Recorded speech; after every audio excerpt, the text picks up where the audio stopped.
do Senhor Jesus, Corafesp?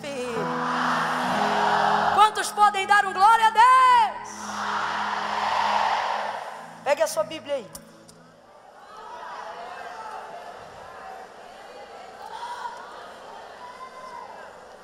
Aleluia. Ah, Jesus, te servir é tão bom. Evangelho do Senhor Jesus, segundo escreveu João, capítulo de número 4. Quem achou, diga amém. Amém. Quem não achou, diga me espere. Eu espero. Vamos todos juntos, João, capítulo de número 4. Eu quero falar só uma coisa. Não é por tempo, nem por nada, até porque temos tempo. Mas é porque eu não quero ficar fora daquilo que Deus quer falar. Disse-lhe Jesus: vai, chama o teu marido e vem cá. E respondeu ela: não tenho marido. E disse-lhe Jesus: tens razão em dizer não tenho marido, pois já tiveste 5, e o que agora tens não é teu marido. Isso disseste com verdade. Disse-lhe a mulher: Senhor, vejo que és profeta. Nossos pais adoraram neste monte, mas vós, os judeus, dizeis que é em Jerusalém o lugar aonde se deve adorar. Disse-lhe Jesus: mulher, crê-me, a hora vem em que nem neste monte, nem em Jerusalém adorareis o Pai. Vós, os samaritanos, adorais o que não conheceis. Nós adoramos o que conhecemos, pois a salvação vem dos judeus. Mas vem a hora, e já chegou, em que os verdadeiros adoradores, diga comigo, verdadeiros, diga verdadeiros adoradores, adorarão ao Pai em espírito e em verdade, pois o Pai procura os tais que assim o adorem. Deus é espírito, e importa que os que o adorem em espírito e em verdade. Disse-lhe a mulher: eu sei que o Messias, chamado Cristo, vem, e quando ele vier, ele nos explicará tudo. E disse-lhe Jesus: eu sou o que falo contigo. Diga amém por essa palavra. Senta dando glória a Deus aí. Senta dizendo aleluia. Isso, abra a boca só para dar glória, que é para essa irmã que está do seu lado não puxar conversa. Aleluia.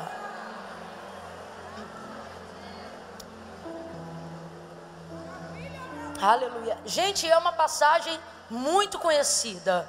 Eu acredito que todos nós que estamos aqui, se não todos, quase todos nós que estamos aqui, já ouvimos pelo menos uma vez falar sobre a mulher samaritana. Essa mulher, ela é uma mulher muito sincera, ela é franca, ela é honesta. Veja, sincera, franca, honesta, verdadeira. Ô Camila, você está aí falando só de alguns valores da verdade, elogiando aí essa mulher, mas você sabe, né, que essa mulher não era flor que se cheirasse. No texto aí diz que ela já teve 5, e o 6º nem dela é. Complicada. Só que eu não estou dizendo que ela é perfeita, mas estou deixando claro o que Jesus falou sobre ela. E o que fica nítido no texto, logo na leitura que nós fizemos aqui? De fato ela não é perfeita e está muito longe disso. Ela seria mais um exemplo avesso ao que é perfeito. Ela seria muito mais exemplo do que não fazer do que fazer. Só que Jesus, diferente de nós, não enaltece defeitos em detrimento de qualidades. Ele é ao contrário. Ele utiliza a lupa para as qualidades e não para os defeitos. E não sou eu que estou falando, é ele mesmo que naquela conversa, depois de chegar cansado da viagem, indo em direção à Galileia, a Galileia, decidiu passar em Samaria quando saiu da Judéia, cansado da viagem, parou naquele poço, mandou os discípulos irem comprar comida, alimento. Por quê? Porque os discípulos não estavam prontos para ver aquilo que ia acontecer ali naquele poço. Eles são discípulos, mas ainda estão sendo trabalhados. Eles não estão preparados para ver Jesus falando de igual para igual, tete a tete, com uma mulher, e sobretudo uma mulher samaritana, que era tida como um cão, como uma cachorra, uma cadela, dentro daquela sociedade. Infelizmente, a conduta dos samaritanos é que trouxe sobre eles esse rótulo dos judeus.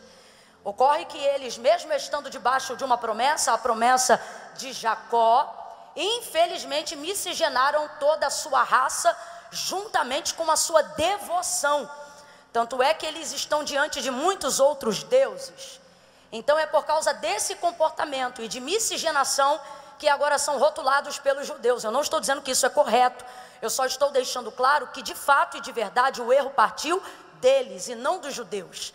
Tanto é que quando ela pergunta onde se deve adorar, se no templo ou no monte, Jesus deixa claro para ela dizendo: tu sabes que a salvação vem dos judeus. Duas verdades com clareza está embutida nesse texto, ou nessa fala.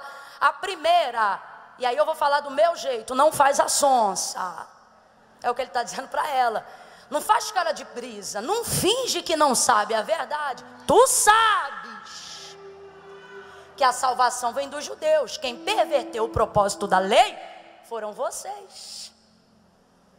E qual era a dúvida dela? Se adorava no monte ou no templo. Enfim, a gente vai chegar lá. Mas o que eu estou dizendo com isso?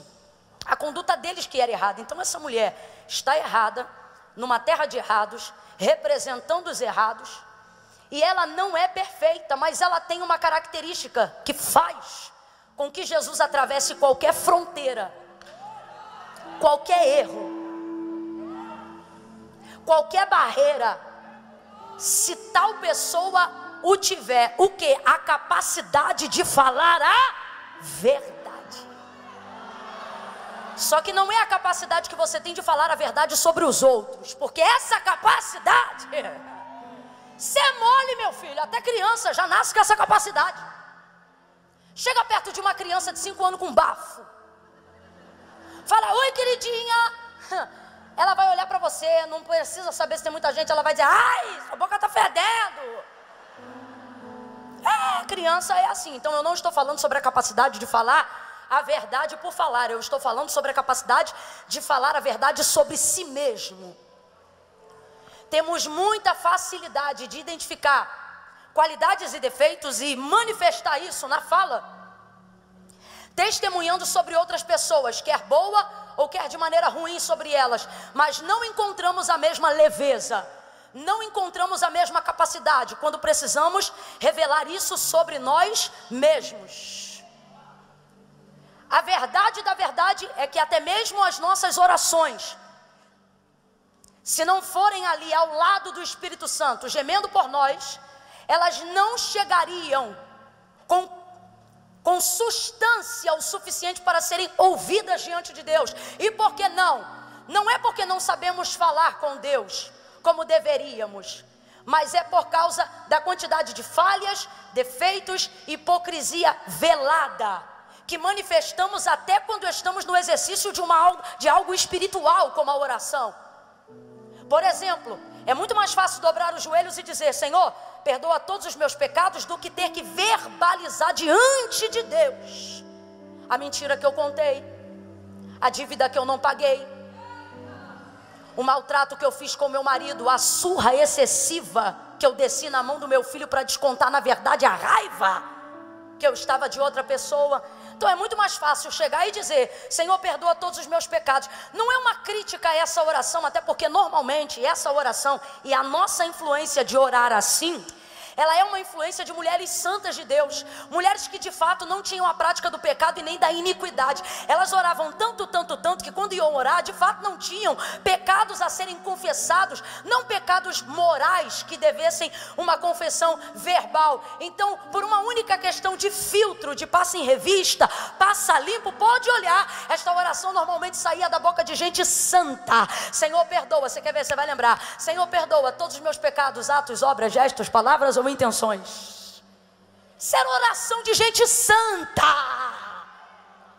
gente que anda devagar para não pecar. Você está me entendendo? Agora, vai a gente dentro de uma realidade diferente. Mentiras pequenas que não são confessadas. Ah, mas foi só uma mentirinha, não fez mal a ninguém. Coisas erradas que fazemos, sentimentos que não precisamos da exposição de um profeta, porque o Espírito de Deus que está em nós identifica em nós quando os sentimos. Inveja, retaliação, espírito faccioso. E vamos falar a verdade, tendo diante de nós um espelho nessa tarde. A verdade é que é difícil verbalizar isso em oração até para Deus. Seus dias de abandono do lugar devocional, seus dias de negligência espiritual, meus dias de abandono do lugar da oração, da prática do jejum, da vida devocional, como se isso fosse uma exceção aos períodos de campanha, quando na verdade intercessão não é ministério, é a obrigação de todo crente que confessou a Cristo. Mas empurramos isso para um grupo local, que tem que sentir o fardo e o peso de um povo inteiro omisso. E eu estou me incluindo em tudo aqui, porque não temos a capacidade de demandar tempo, verbalizando as confissões que precisávamos fazer, porque achamos que a oração é a administração das demandas que precisamos que Deus resolva. Então só oramos para que Ele pague, oramos para que Ele entre, oramos para que Ele visite pessoas, para que Ele salve pessoas, para que Ele cure pessoas, para que Ele unja ministérios, para que Ele me levante, para que Ele melhore a minha performance, a minha mensagem, para que Ele melhore o seu louvor, a sua voz, para que Ele guarde a sua prega vocal, para que Ele guarde a sua saúde, para que Ele proteja a sua família, para que Ele te dê segurança. Vamos falar a verdade? As nossas conversas com Deus não estão passando disso.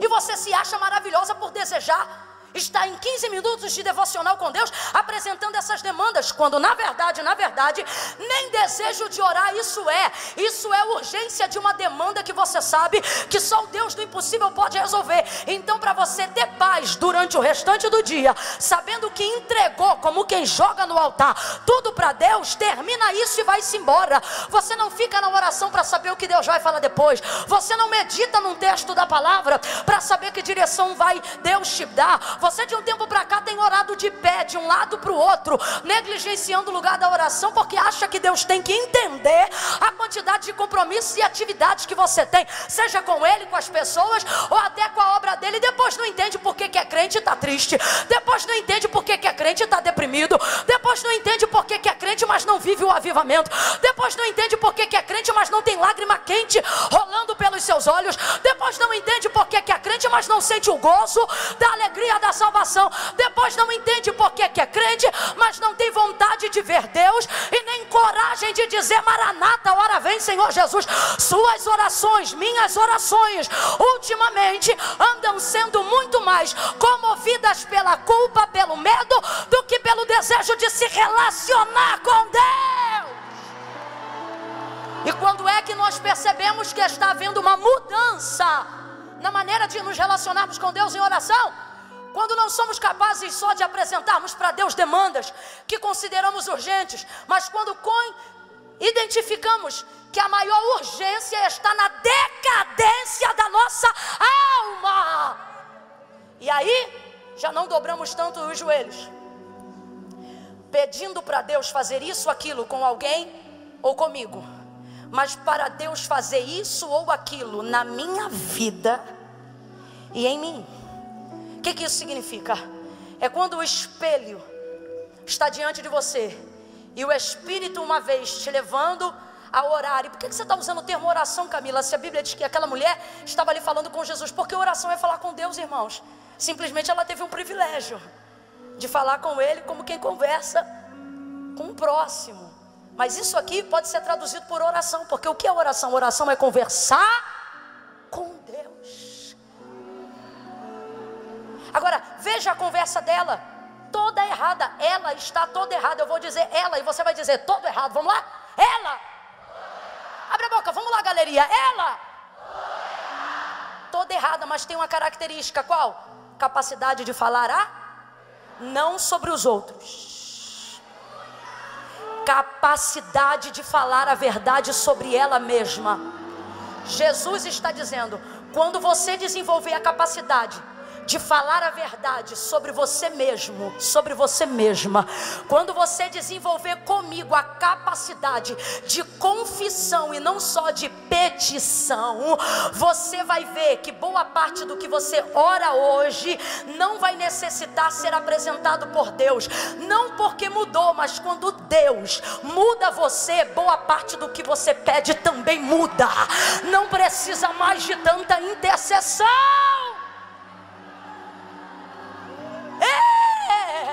Essa mulher está toda errada, minha gente, mas ela tem uma capacidade, a capacidade de falar a verdade sobre ela mesma sem apontar ninguém.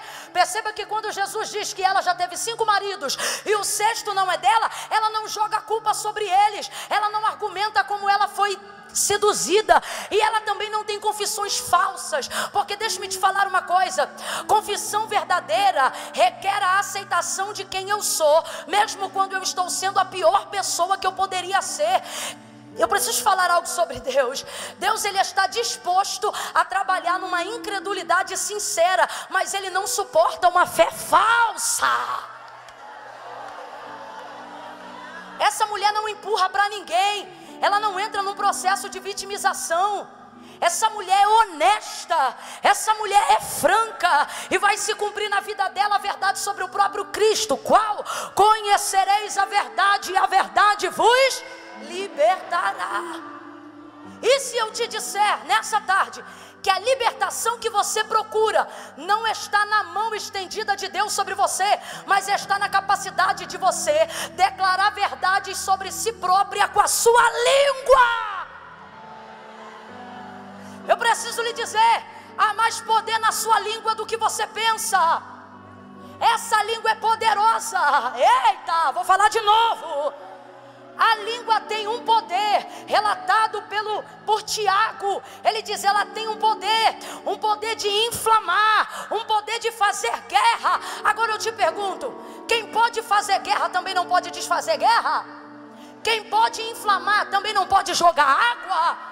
É o que Jesus diz, inclusive, para essa mulher: aquele que beber da água que eu lhe der, nunca mais terá sede, pelo contrário, brota-se nele uma fonte que jorra água para a vida eterna. Deus está dizendo, na tua língua tem fogo, mas no teu ventre tem água. Deus está dizendo, a língua tem o poder de fazer diversas coisas, só que ela precisa ser guiada pela vontade de Deus. E qual é a vontade de Deus? A vontade de Deus é que você pare de maquiar seus defeitos, suas hipocrisias, e comece a falar com a boca a verdade, e parar com essa conversa, desculpa, mas eu vou falar rasgado, fiada de Deus. Tu conhece meu coração. Conversa fiada, conversa de quem não tem coragem de falar a verdade. Quando é o outro que está errado, você não diz, mas Deus conhece o coração. Não, a gente diz na hora, errou. Mas quando é com a gente, Deus, tu sabes. Que mané tu sabes? Se o poder da fala não fosse importante, não teríamos o ministério da linguagem dos sinais na igreja, das libras. Se a palavra não fosse importante, não teríamos escrita em braille. É nela que está o conhecimento, seja para o que vê ou para o que não vê, seja para o que ouve ou para o que não escuta, porque foi o próprio Jesus em Mateus 13 que disse, não são surdos os que não ouvem, mas os que ouvindo não obedecem. Esses é que são surdos. Agora, céus e terra, tudo que existe há O autor da carta aos Hebreus vai dizer: não foi feito por prova aparente do que se vê, mas antes foram criados pelo poder da sua palavra. O que isso significa? Tudo que você toca, tudo que você vê, tudo que está tangível ou mensurável no universo da sua existência, não foi criado pelo poder de Deus sem a manifestação da sua palavra, sem a manifestação do seu verbo. Camila, Deus tem poder para tudo que existe a fazer aparecer sem dizer uma palavra? Ora, eu que te pergunto, tem ou não tem? Bora, abre essa boca, tem ou não tem? Tem ou não tem? Está falando porque eu estou gritando ou você acha que ele tem mesmo? Vou perguntar de novo.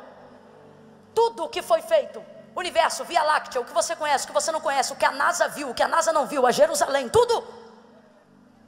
Deus poderia ter feito tudo o que existe sem manifestar nenhuma palavra? Sim ou não? Mas foi assim que ele fez? Quando Deus faz uma coisa, mesmo podendo fazer outra, Ele faz do jeito que faz para mostrar para a gente que há um princípio a ser adquirido. Agora veja, o que está lá em Gênesis 1? No princípio a terra era sem forma e vazia. Havia trevas sobre a face do abismo e o Espírito de Deus se movia, pairava sobre a face das águas que jaziam no abismo em trevas. Era Deus que está se movendo, não era a treva, era Deus. Quem estava se movendo? Bora, bora, bora. Quem estava se movendo? Joga uns pratos aí para eu ver Deus se movendo. Uns pratos aí para... Como é que Deus se move? Vai. Isso. Sobe o teclado aí, sobe. Ó Deus se movendo, eu imagino. Gente, imagina, o mover de Deus é bom ou não é? Fala aí. Fala, é bom ou não é? Eita, quando Deus se move. Eita. Aleluia, aleluia. Maravilhoso, poético, sensacional, vibrante, emocionante, mas isso não determina a operação do seu poder. Está se movendo, mas criou alguma coisa? Transformou alguma coisa? Nada. Está se movendo, mas não fez? Bora, gente. Está se movendo, mas não fez? Nada. João capítulo de número 1. Aí você entende. No princípio era o verbo. O que é verbo? Palavra. Em Jesus, capacidade da palavra revelada, falada, vivida. No princípio era o verbo estava com Deus e o verbo era Deus. Nele estava a vida era a luz dos homens. E a luz resplandeceu nas trevas e as trevas não prevaleceram contra ela. Quem está comigo ainda, diga amém. Redobra a tua atenção, que agora eu vou contar com a tua inteligência, não é com a tua espiritualidade não. Se Deus, que numa passada, se Deus, que no toque de uma mulher sangrando faz o sangue estancar, sem falar nada, poderia criar tudo o que existe e há, não o fez sem manifestar a palavra. Por que você acha que tem que vir com esse negócio de Deus tu sabes? Deus está dizendo, eu não vou confessar nada por você não. Você não vai ver na minha boca o que tem que estar na tua língua. Eu vou falar de novo. Deus está dizendo para mim e para você, não coloque na minha boca o que tem que aparecer na tua língua. Agora você quer poder de Deus, eu quero poder de Deus. A gente quer mão de Deus, a gente quer o Deus do haja, a gente quer o Deus do Gênesis 1, do Deus que dá ordem e as coisas aparecem. Só que o Senhor está dizendo, até eu, podendo não falar nada, disse tudo para que houvesse existência. Agora você que tem um monte de coisa para dizer, quer vir com essa de Deus tu sabes? É ano de abrir a boquinha, é ano de gabinete pastoral, é ano de confessar pecado moral e pecado pessoal também. É ano de abrir a boca e deixar a língua falar a verdade. Tem coisas que você acha que é o dinheiro que vai consertar. Pois eu te digo, vai ter dinheiro e não vai ter conserto. Porque não é o dinheiro que vai consertar. Tem coisa que você acha que é a porta aberta que vai dar jeito. Pois eu te digo, a porta vai abrir e você vai ver que não tem jeito. E por que não? Porque a organização que você precisa não está no dinheiro, não está no plano de saúde, não está no consórcio, não está na herança. Aquilo que você precisa, o Espírito de Deus está aqui. E Ele está dizendo, está na capacidade que você tem de falar, de confessar a verdade, de contar para Deus a verdade. Ezequiel capítulo de número 37. E tomou-me pela mão e me levou para o meio de um vale, e estava cheio de ossos. ossos, e os ossos estavam sequíssimos. E me disse: filho do homem, poderão viver esses ossos? Senhor Deus Jeová, tu sabes. O que ele está dizendo? Desse vale eu não sei nada, mas do Senhor eu sei que tu podes tudo. Então ele me disse, conta Ezequiel: filho do homem, profetiza sobre estes ossos. E o Ezequiel vai sair profetizando? Não. Vai esperar a palavra, e Deus manda a palavra. Veja, veja, veja. Deus manda a palavra. Completa para mim, por favor. Deus mandou Mandou, porque ele disse assim, ó: diga-lhe assim, filho do homem, vento que sopra dos quatro cantos, sopra sobre este vale. Então vem comigo. Quem está liberando a palavra? Deixa eu ver se você está comigo. Quem está liberando a palavra? Quem está dando a direção? Mas o vale se organiza quando Deus fala? Não. Tem alguém comigo aqui? Aí você vem para cá e diz: Deus, basta uma palavra, tu podes. E Deus diz: posso, tanto que a palavra já liberei. Mas por que não acontece? Porque não tem palavra minha na tua boca, não tem confissão minha na tua boca, não tem declaração verbal minha na tua boca. Eu vou falar rasgado. Deus está dizendo: eu estou esperando fazer, eu estou desejoso de fazer, eu te direcionei para fazer. Mas você tem boca para falar dos outros, para mandar áudio no WhatsApp, você tem boca para bater boca em comentário de Instagram, mas não abre a boca para dizer: Senhor, eu pequei, Senhor, eu preciso de ajuda. Olha o que vai acontecer naquele vale. Presta atenção, porque Deus está falando comigo.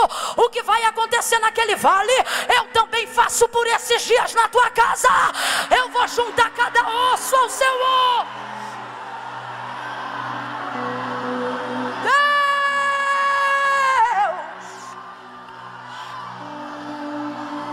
À medida que Deus manda Ezequiel dizer, ele repete e profetiza. Então ele dá seguimento. Deus fala para ele e ele verbaliza na sua língua naquela visão. A gente toma um susto e verbaliza um grito. Mas quando o medo bate na nossa porta, a gente sabe o Salmo 91 de cor, mas não verbaliza. Depois não entende por que está oprimido, oprimida. É porque Deus está dizendo: a vitória que tu quer, eu já liberei, mas ela só estabelece o decreto quando tu abre a tua boca e solta com a tua língua as verdades, as confissões que precisam ser ditas. Resultado, escute isso aqui, eu acho interessante. O vale ouviu a voz de Deus, não dita por Deus, mas profetizada por Ezequiel. E o texto diz que enquanto ele profetiza, nada acontece, mas ele continua a profetizar. E então ele começa a ouvir um barulho. Senhor, nessa semana, Senhor, quem anda já profetizando há um tempo, mas não está vendo nada, Jesus, um barulho, começa a trazer um barulho por esses dias. Um barulho de que as orações verdadeiras têm um poder diferente das orações protocolares. Jesus, por esses dias, faz ele entender que quando a boca se abre para falar a verdade, aonde estava trevas, a luz aparece. O que estava em oculto é exposto, mas é organizado. Mostra para ela que o diabo vai perder força na vida dela quando ela pedir perdão para quem ofendeu com a boca dela.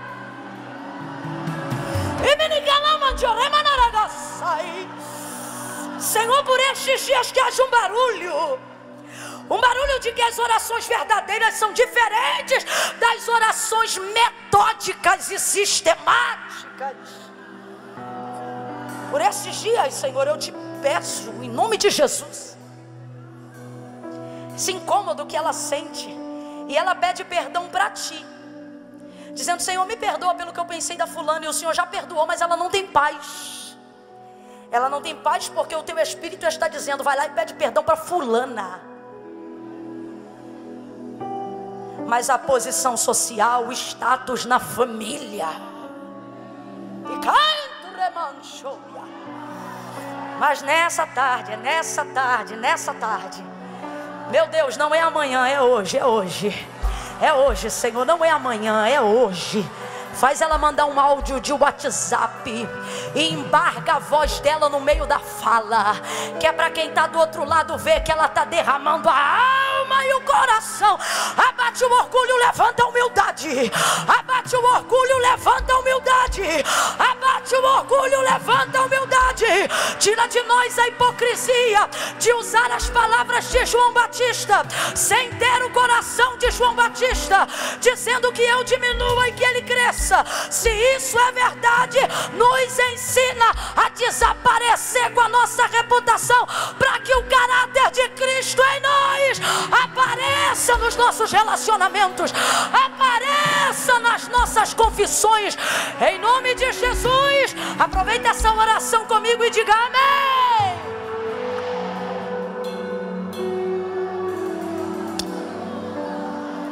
Espírito Santo de Deus,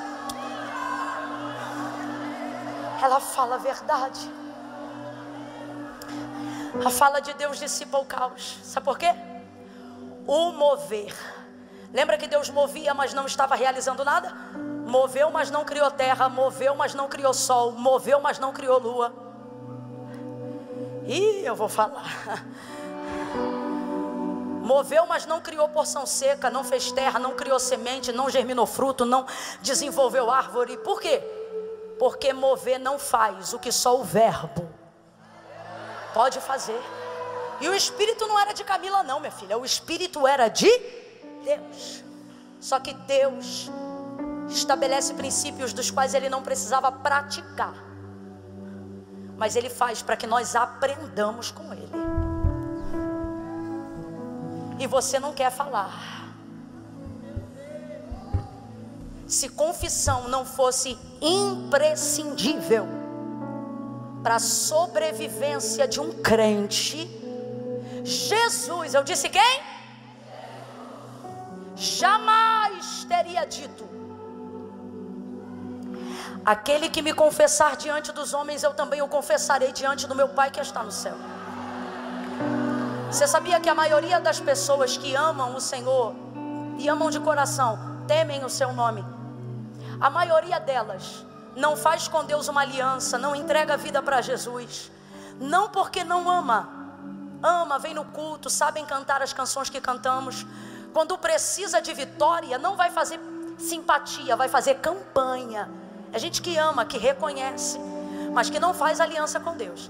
E sabe por que não fazem, não tomam uma decisão? Não é porque não amam, mas é porque no momento que perguntamos quem quer tomar uma decisão ao lado de Jesus, quem reconhece que precisa fazer uma aliança, um concerto com Deus, vem aqui na frente nessa noite. A gente fala assim, ou então, levanta a mão aí do lugar que você está, confesse, precisa confessar.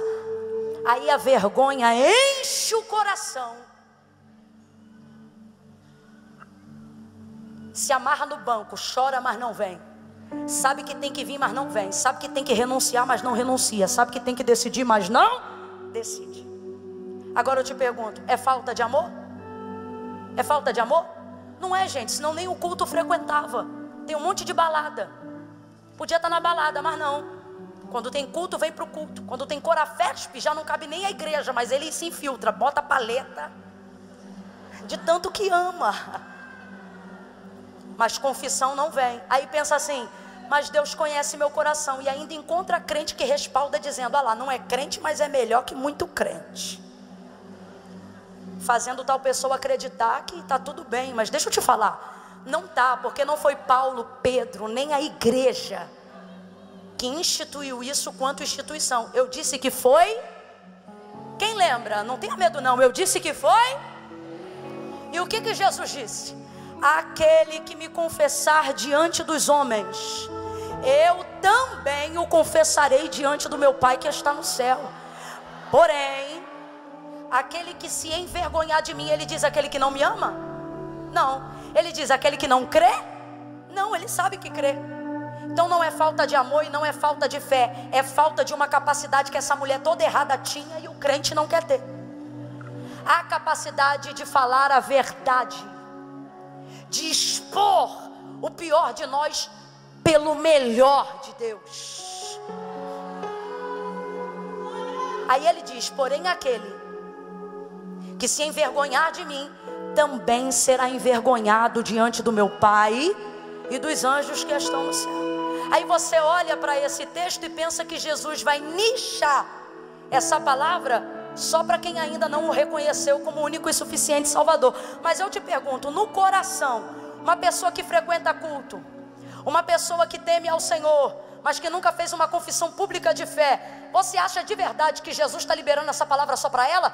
Claro que não, porque Ele não está atribuindo isso ao dia salvífico de uma confissão apenas. Ele está atribuindo isso à vida de um crente também, que não tem confessado seus pecados, suas crises, suas dores. Desculpa, mas eu vou falar rasgado. Você está achando que vai ver Deus com essa montoeira de coisa? Eu estou achando que eu vou ver a Deus com a montoeira de coisa incubada no coração? Filha, não vai. Não tem grupo certo, não tem círculo de oração certo, não tem profecia certo, não tem dom certo. Pode profetizar, pode curar, pode fazer cego ver, surdo ouvir, só não vai se esconder de Deus naquele grande dia. Não adianta, pode ter sido as águas batismais, pode ser batizado do Espírito Santo com fogo, pode rodar, pode marchar. Deus está falando comigo, e se está falando com mais alguém, reaja diante da sua palavra, porque o que Ele está dizendo é: 2024 é ano de adoração, é ano de gratidão, mas isso tem que ser de dentro para fora. E a única maneira de ser verdadeira não é orando dizendo Deus me dá poder, é orando dizendo Deus me dá a capacidade de ser verdadeira, me dá a capacidade de falar a verdade sobre mim. Sabe qual era a maior preocupação de Paulo? Perder isso. E para quem deve ser essa maior preocupação? Para quem mais ganha almas. Porque normalmente quem se acha ganhador de almas esquece de cuidar da sua. Ele dizia: para que ganhando a muitos não me perca eu a mim. Você quer salvar tua casa, quer salvar teu marido, quer salvar os irmãos, quer salvar a tua família? E Jesus está dizendo: esses dias eu quero que você olhe se você está salva mesmo. Não, Camila, uma vez salvo, salvo para sempre. Amém, irmãos. Mas se fosse tão simples e não necessitasse de manutenção, eu não vou lançar uma doutrina, eu só vou lançar uma reflexão. Por que então Jesus diria para João na revelação apocalíptica: vigiai, para que ninguém tome? Ajeita essa coroa, minha irmã. Capacete da salvação protege essa coroa. E o que protege a salvação? A confissão. A confissão faz o que outras áreas de ferramenta espiritual não fazem. Eu vou falar de novo. A confissão tem o poder de fazer coisas que o jejum não faz. A confissão tem o poder de fazer coisas que a oração não faz. A confissão tem o poder de fazer o que 21 dias de propósito de Daniel não fazem. A confissão tem o poder de fazer o que o Monte Sinai não faz.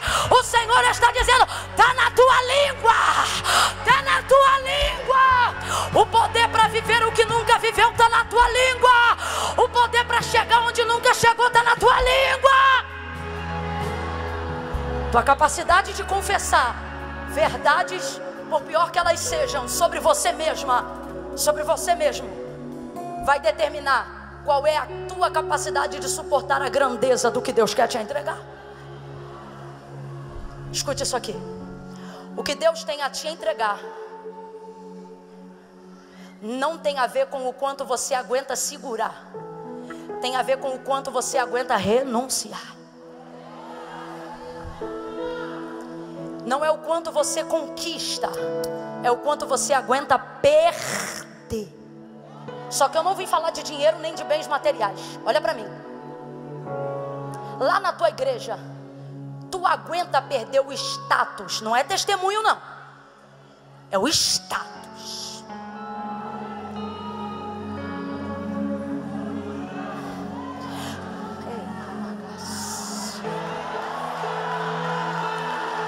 Você aguenta por esses dias alguém lá na tua igreja local manifestar uma palavra, uma opinião pessoal de algo que não te enobrece.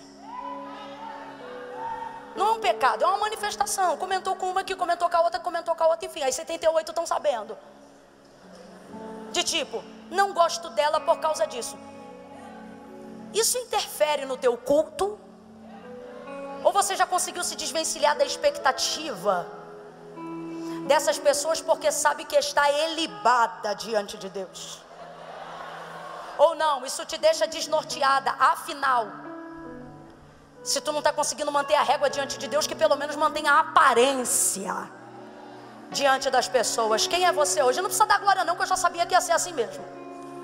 Eu falei, eu queria pregar Mateus 14 diante de Deus. Era o que eu queria. Eu também estou apanhando a peça. Só que o Senhor está dizendo, você está querendo resolver com jejum o que tem que virar fala na língua, na hora de dobrar o joelho. Não é dizer, Deus tenha misericórdia, me dê mais capacidade de sonhar, de administrar. Não, desculpa, mas Deus está dizendo, por esses dias eu quero uma oração diferente. Qual é a oração? Senhor, me dê capacidade de me arrepender pelos meus próprios pecados. Me dê capacidade de identificar a minha lepra. Essa mulher está toda errada. Mas quando ele diz, tu tiveste 5 e o 6º não é teu, ela não diz mentira.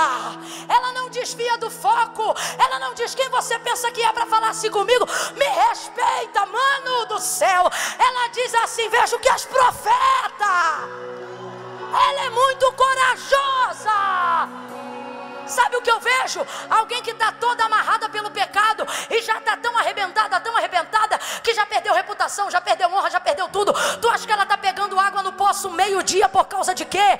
Porque ela não quer ter que enfrentar ninguém. Essa mulher já está isolada e aprisionada há muito tempo. Aprisionada da alma, aprisionada da mente. Ela não tem mais nada que perder. O que isso significa? Eu não quero que você, que eu, tenhamos que chegar a um ponto de não termos mais nada o que perder, para quando aquilo que está oculto vier exposto, não haja em nós vergonha, porque não tem nada para proteger.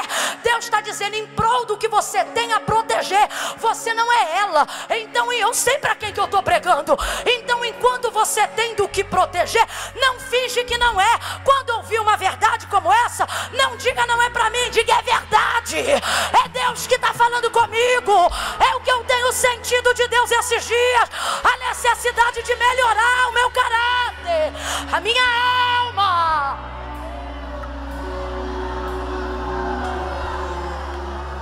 Rapaz, essa mulher não pode pisar em Jerusalém, mas ela tem mais capacidade de confissão do que todos os fariseus e príncipes da sinagoga da Terra Santa. Não é sobre púlpito, não é sobre microfone, não é sobre playback, não é sobre timbre de voz, não é sobre o número de seguidores no Instagram.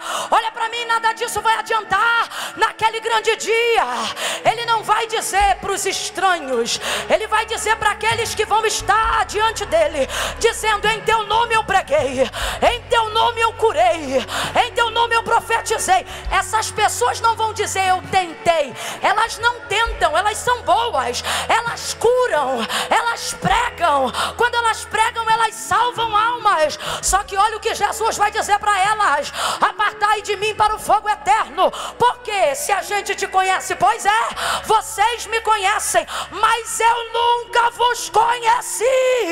Eu nunca vos conheci. Por quê? Porque a única coisa que preserva a intimidade de uma mulher de Deus e de um homem de Deus é a capacidade que ele tem de falar a verdade sobre ele mesmo. Se você não tiver isso, não vai ver Deus. Vai estar na paleta da cor, mas não vai ver Deus. Vai estar membrado 30 anos de igreja, mas não vai ver Deus. Vai estar pregando, mas não vai ver Deus. Cantando, mas não vai ver Deus. Ele não quer dom, ele quer intimidade. Ele não quer talento, ele quer verdade. Ele quer relacionamento.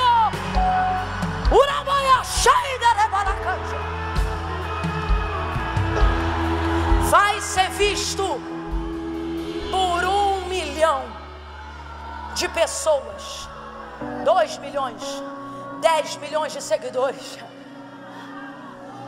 mas não vai passar no critério de um só.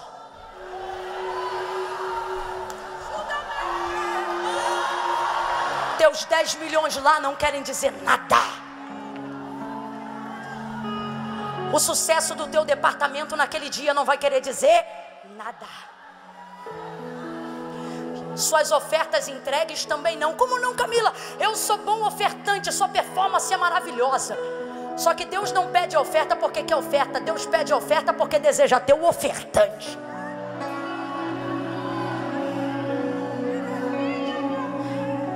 Que nós não sejamos os escribas, os fariseus, os sacerdotes, que pensam que porque estão em Jerusalém, que pensam que porque não estão em terra de errado, que não sejamos aquelas que por não andar de boca em boca, marido em marido,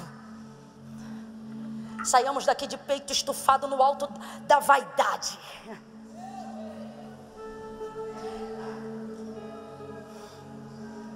Achando que somos melhores. Porque Deus está dizendo: eu não quero vitrine, eu quero espelho.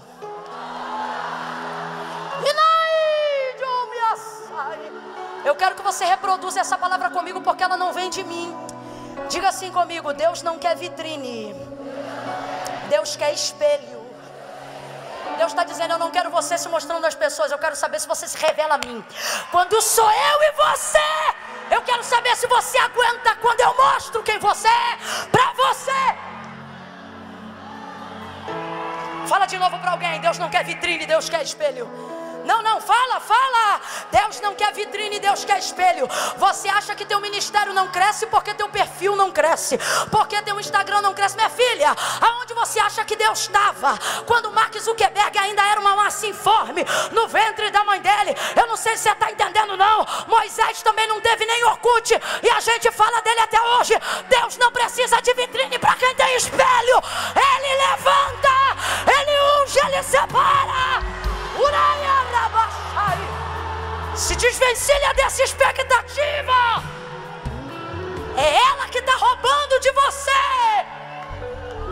a capacidade de ser mais honesta. Eu vou falar a verdade. Até você mesma você já se conheceu melhor. Ultimamente você anda tendo crise de identidade, campeão. Por quê? Porque fica avaliando vitrine. Se tivesse no quarto olhando para o espelho, não é sobre ser maravilhosa. Não, você vai consolar a vizinha. Fala para ela: também não sou isso tudo não. Fala para ela, fala. Bora, seja humilde, fala para ele aí. Fala: eu também não sou isso tudo não. Sou maravilhosa. Quer saber quem eu sou? Liga para Eduardo Gonçalves. Quer saber quem eu sou? Fala com Luciane Vitória. Tá achando que eu sou isso aqui o tempo? Tem gente que acha que eu acordo de manhã falando cantaraba, sai. Esses dias perguntaram para minha irmã como é que é quando a Camila levanta. Ela: irmã, como todo mundo, um bafo insuportável, nem sempre de bom humor. Essa minha irmã caçula é azeitada. Irmã, não tem essa não. Essa mulher falou a verdade. Olha para mim que eu vou falar de um jeito bem brasileiro, tá? Isso que eu vou falar agora não é teológico, é brasileiro, tá? Maravilhoso. Isso que eu vou falar agora não é teológico não, é brasileiro. Se tu perder para ela, tu vai ganhar de quem?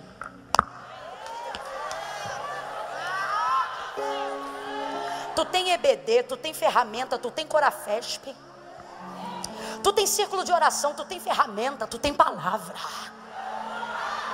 Eu não aceito você perder para alguém que está numa condição pior do que a sua. Só que se continuar mantendo a capacidade de falar dos outros e não usar o mesmo tempo para falar a verdade sobre si própria, vai ficar muito pior do que quando ela estava antes de encontrar Jesus. Ela teve 5, você vai ter 18. Não, Camila, isso é uma questão de caráter. Eu estou falando para alguém que está com ego irado enquanto eu estou pregando.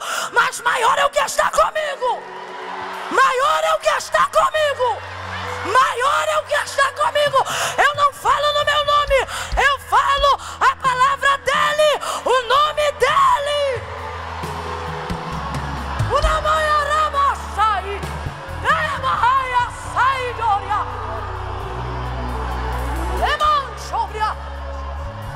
Eu não sou régua, eu não sou vara, eu não quero conversa fiada dizendo um chicote. Respeite o exercício da palavra profética.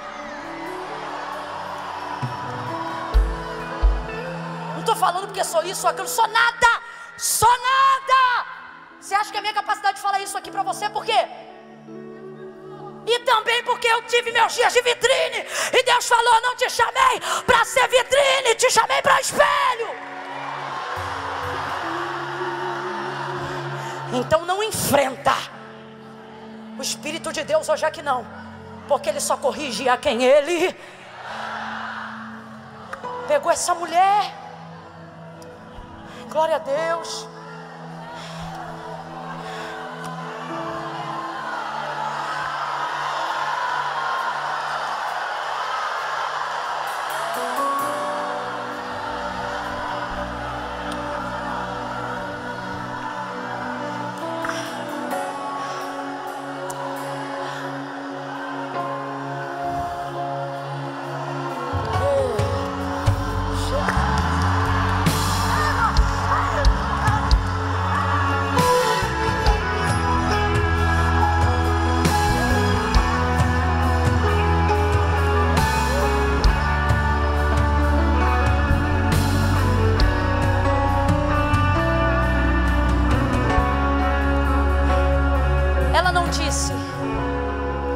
Você é um mentiroso, você está me expondo.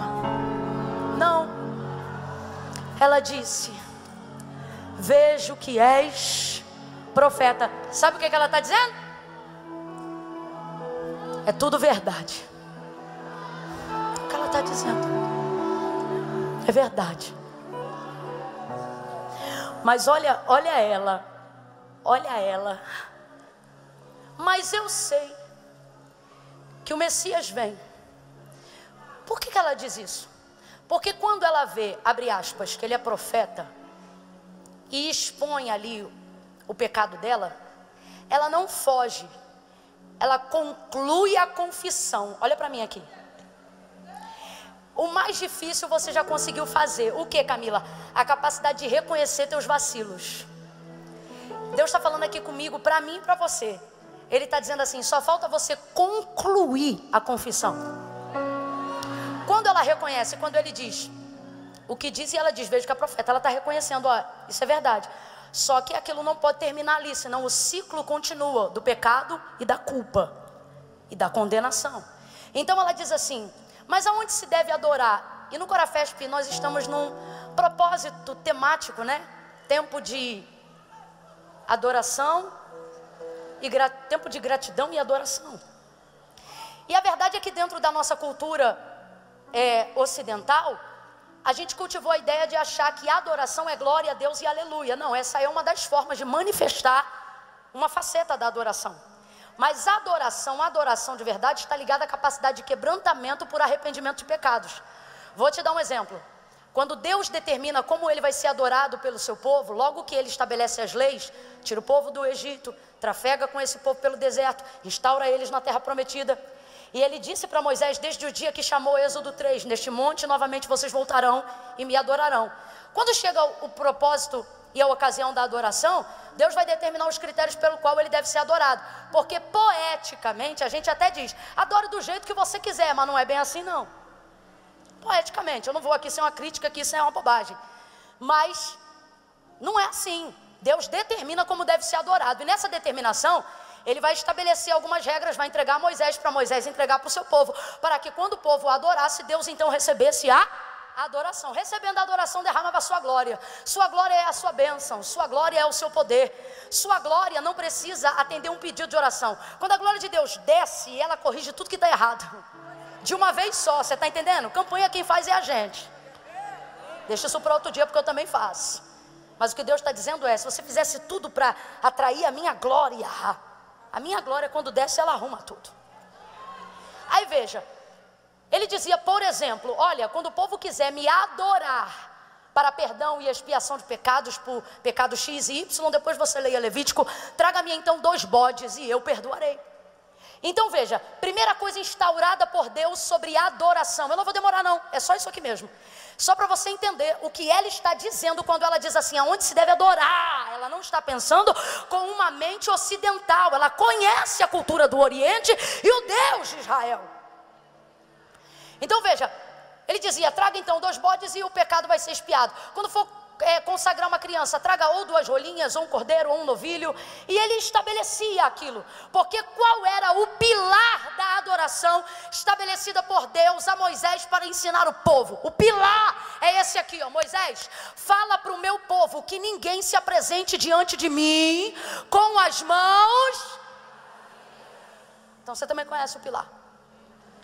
Então essa entrega deveria revelar um propósito. Vamos lá, completa para mim, por favor.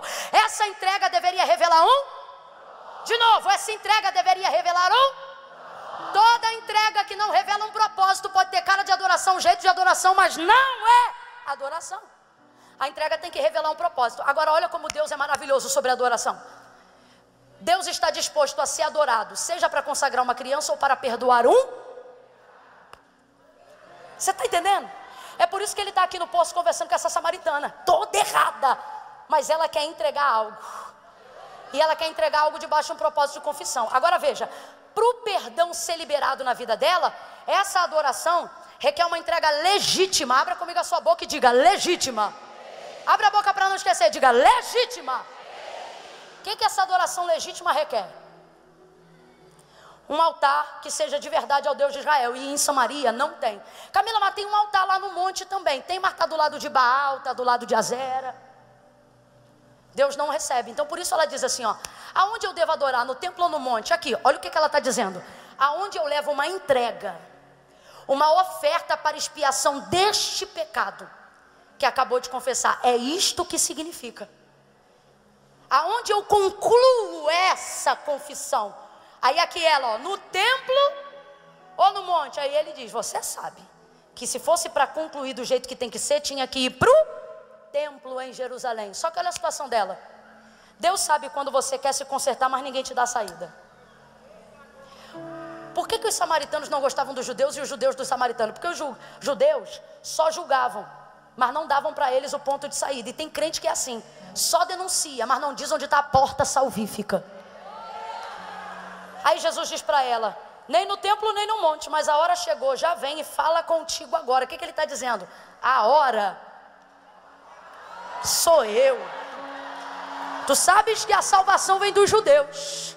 Era para você ir para o templo. Só que veja, no monte Deus não recebe, no templo ela não pode entrar. Então olha a situação dela, está toda errada, quer se consertar, mas no monte Deus não recebe, no templo ela não entra, não pode. O pecador vive assim, gente. Ele quer se consertar, porque o pecado, quando abre uma porta, só abre de entrada. Depois que desgringola tudo, ninguém te diz onde é a saída. Mas Jesus pisa na terra de errados nessa tarde e abre uma porta. E ele não precisa de ajuda de ninguém para abrir uma porta, porque ele mesmo disse sobre si, eu sou a porta. Aleluia! Aleluia! Meu Deus, é a primeira vez que eu vou te pedir isso. Eu ainda não tinha te pedido isso. Pegue na mão de quem está do seu lado agora. Não faça de qualquer jeito, faça com firmeza. Não faça de qualquer jeito, faça com poder. Deixa Deus usar suas mãos agora. Aperte a mão dessa pessoa aí agora e diga para ela, Deus, prega, diga, Deus está abrindo uma porta.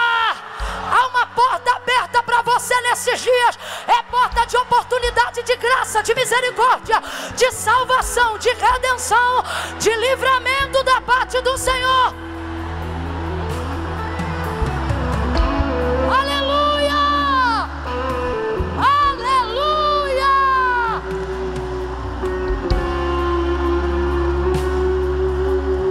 No templo eu não posso entrar, no monte Deus não recebe. Aí ela pensa, ela poderia pensar assim, ó, tá tudo acabado, mas olha o que ela pensa, Bispa Keila. Ela pensa assim, ó, mas eu sei que o Messias vem. Parece que eu vejo Jesus querendo rir de canto assim, ó.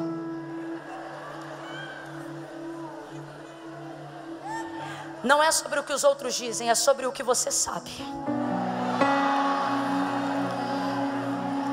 As pessoas dizem para você, nunca mais vai ser feliz de novo. Não, você enterrou um e agora está no segundo. Não tem mais como, depois do primeiro tudo dá errado.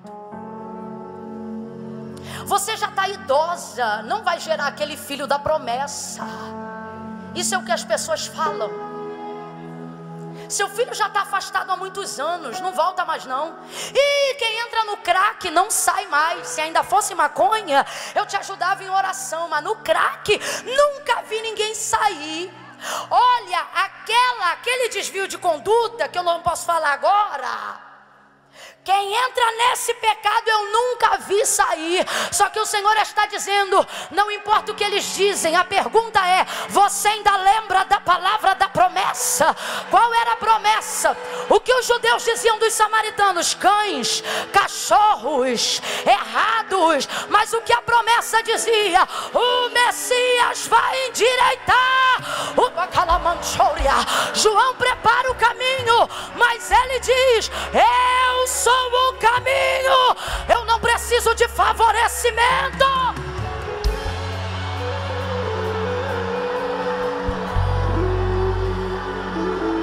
A mulher vai dizer, eu sei, abra sua boca agora e diga, eu sei. Diga de novo, eu sei. Nos corredores, mostrem convicção, diga, eu sei. Eu sei. Eu sei que Deus faz. No auge da tua depressão, filha, tomando remédio sublingual, Deus está falando com alguém aqui. Pode estar ali na dependência do tarja preta, pode estar meio lá, meio cá na paralisia do sono, mas se ainda assim você conseguir dizer, eu estou mal, Senhor, mas eu sei, o mesmo Espírito que ressuscitou Jesus Cristo dentre os mortos, o mesmo Deus do qual Jó falou, eu sei que o meu Redentor vive e que por fim ele se levantará. Ele se levantará. Não é sobre como você se sente. Braz adoração, vem pra cá, vem pra cá. Ou perdão, ou é o Lucas. É o Braz ou é o Lucas? Vem os dois, vem todo mundo. Olha aqui pra mim. Não é sobre o que você sente, é sobre o que você preserva do que você sabe. É o que você sabe. Ah, mas tá todo errado. Eu amo quando vejo uma mãe orando por um filho afastado. E alguém diz assim, olha, ele tá muito afastado, ele tá muito ruim. Aí a mãe tá orando, mas ela diz assim, mas ele sabe o caminho. Ele sabe. Como quem diz assim, não importa o que dizem, eu sei. Bem sei em quem tenho crido.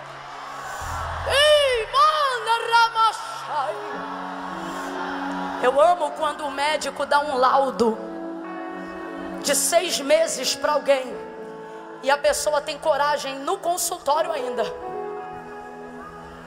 porque tem palavra que você tem que rebater na hora.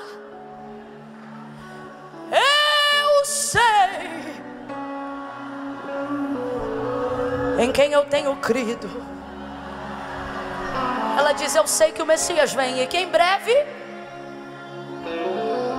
eu sei que ele vem, e quando ele vier, ele vai organizar isso tudo. Sabe o que ele está dizendo? Tudo que a gente não sabe responder, tudo que a gente não sabe como vai acontecer, ele sabe, ele vai organizar. Ele é bom, ele tem, ele pode, ele vai fazer, você vai ver. Você pode estar devendo geral. Você diz, Camila, eu nunca contei um testemunho igual esse que o povo conta, de que o outro veio, de que pagou, de que caiu na conta. Você pode estar assim, mas Deus está dizendo para você, sabe? Não fique esperando de onde eu vou vir. Só saiba de uma coisa. Eu venho. Eu venho. Eu venho. Há uma palavra de esperança aqui para alguém. E ele está dizendo, eu venho. Fala para ela que eu venho. Fala para ela, ela não sabe de onde, ele não sabe como, mas eu venho. Eu só quero que ele saiba disso, que eu venho.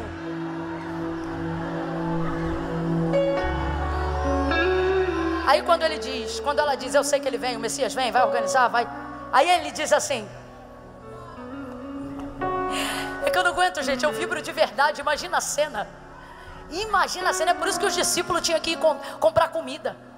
A gente só dá conta de ver isso hoje porque conhece a Bíblia. Mas imagina você vendo a cena. É a mesma coisa de Jesus sair daqui e de repente estar conversando na esquina com ela. Entendeu? E tá ali, a primeira a levantar fofoca ia ser a gente, dizendo: tu viu com quem ele tá? Menina, já não é mais o mesmo.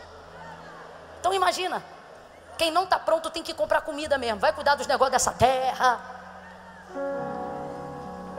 Aí ele diz: os samaritanos adoram no monte. Tu sabes que a salvação vem dos judeus, por isso eles adoram no templo. Mas a hora vem. Que hora? Porque ela dizia: eu sei que o Messias, então eu estou esperando a hora que ele... É isso que ela está dizendo, eu estou esperando a hora que ele... Vem de novo, eu estou esperando a hora que ele... Aí ele responde agora para ele e diz: a hora vem. Aí ele continua e fala contigo agora. O que ele está dizendo? O ponteiro das horas, dos minutos e dos segundos está cravado diante de você agora. A hora é agora. Mas peraí, Camila, Jesus não quebra princípio.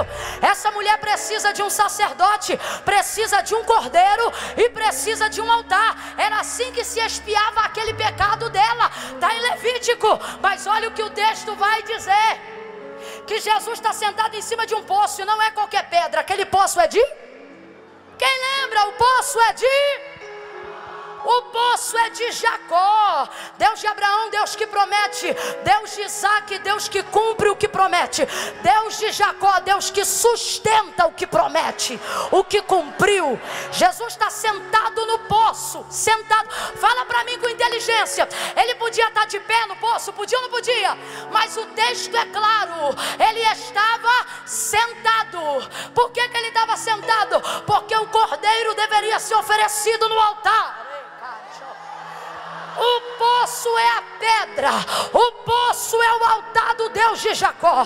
Camila, ela precisa de um altar, o poço é o altar. Ela precisa de um cordeiro, ele é o cordeiro imaculado que tira o pecado do mundo. Ela precisava de um sacerdote, ele é o sumo sacerdote, ele é o sacerdote dos sacerdotes. Então quando ele diz: a hora vem e fala contigo agora, ele não está jogando conversa fora, não. Ele está dizendo: está perdoada. Sai ela dali alegre, chama os samaritanos. Jesus ia só passar por lá, mas ficou mais 2 dias, salvando, curando um monte de gente, conversando, convertendo. Coisa linda, tudo porque uma mulher confessou. Ei! Aí, ó. Atrás da tua confissão está a salvação de um monte de gente. Eu vou repetir. Se nós tivermos coragem de contar o que fizemos de pior, não faltará em Deus ousadia para salvar o mais vil pecador que tiver atrás de nós. Seja um marido, seja um filho, seja um cracudo, seja um desviado, seja quem for. Mas a gente tem que confessar. Podia terminar esse momento agora como nós gostamos, como nós estávamos há 1 hora atrás. Do jeito que a gente gosta. Mas eu preciso ser honesta e obediente. Quem já está com a Bíblia aqui, preparando a hora de levantar para sair, tenha temor, filha. 5 minutos lá fora para tentar tirar teu carro da vaga não vai mudar nada. Mas aqui, a hora vem, já chegou e pode mudar a tua geração inteira a cada minuto que você ficar aqui dentro. Tenha temor. Eu vou repetir. Você que já está com a bolsinha no ombro, vai devagar, ninguém está vendo, só eu que estou vendo porque eu estou aqui em cima. Já está com a bolsinha no ombro para quando eu falar levanta, você já aproveitar o embalo. Tenha temor. Tenha temor. Segura. Ficou até agora, fica até o fim. Eu tenho que pegar um voo e não estou correndo igual você.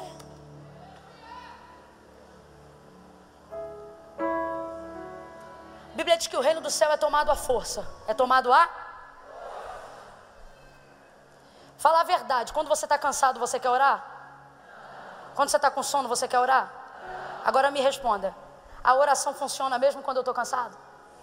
Funciona mesmo quando eu estou com sono? Porque ela não é sobre como eu me sinto, ela é sobre o que eu sei que preciso fazer.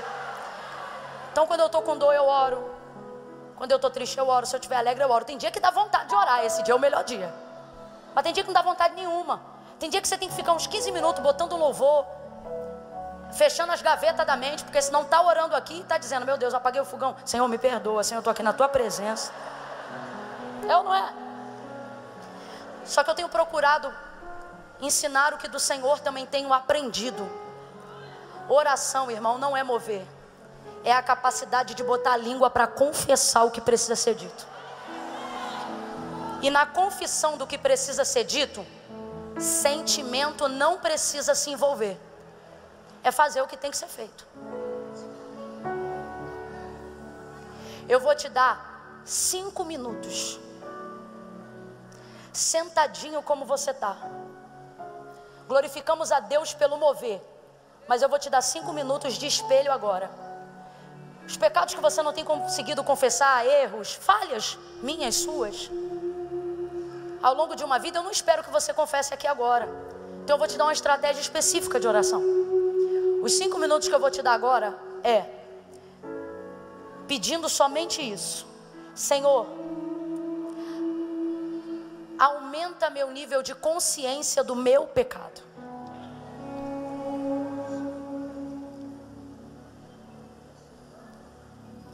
Você vai ter que se esforçar para fazer essa oração, porque a mente já está cansada.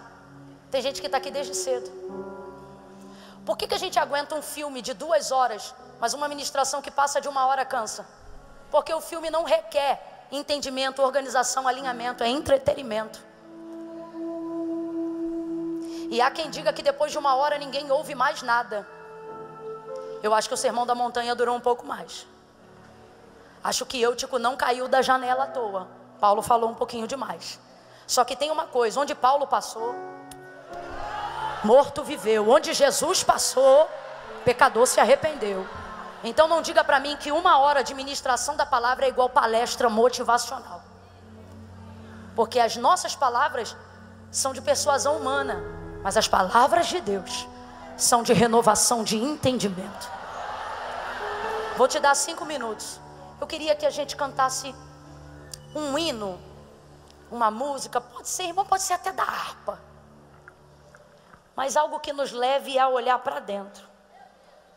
Eu sei que isso é um desafio para vocês, do nada, não foi preparado, mas a palavra diz que o Senhor, Ele vai dizer o que a gente tem que falar quando a gente estiver diante, seja do tribunal, do povo. O Espírito enche, combina alguma coisa aí de contrição, é para dentro. Não quero nada de Deus vai te dar vitória, Deus, não, essa parte a gente já recebeu. Agora é contrição. Olha para cá. Vou contar de 1 a 3. No 3 você vai fechar o olho. Olha para mim. Não pode abrir. Por quê? Se abrir vai distrair porque está cansado. É fechar o olho na pálpebra e por dentro mexer ele, que é para não dormir. E dizer: Senhor, essa palavra é muito séria, eu não posso sair daqui da mesma forma.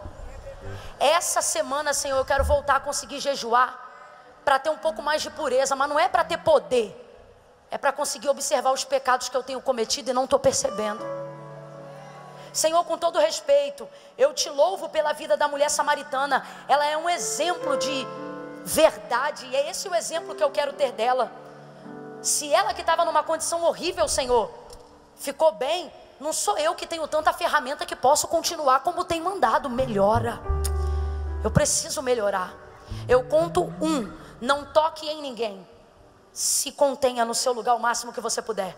Eu conto 2. Camila, se eu fechar o olho eu vou dormir. Então fica olhando para um ponto fixo no chão. E não fecha, mas fica ligado. 2,5. No 3 a gente vai adorar enquanto você ora. Quando eu disser 3, só peça isso ao Senhor. Senhor, me dá capacidade de arrependimento. Preciso me arrepender. Eu quero voltar a chorar pelos meus pecados. 3, feche os olhos, curve a cabeça e fale com Deus.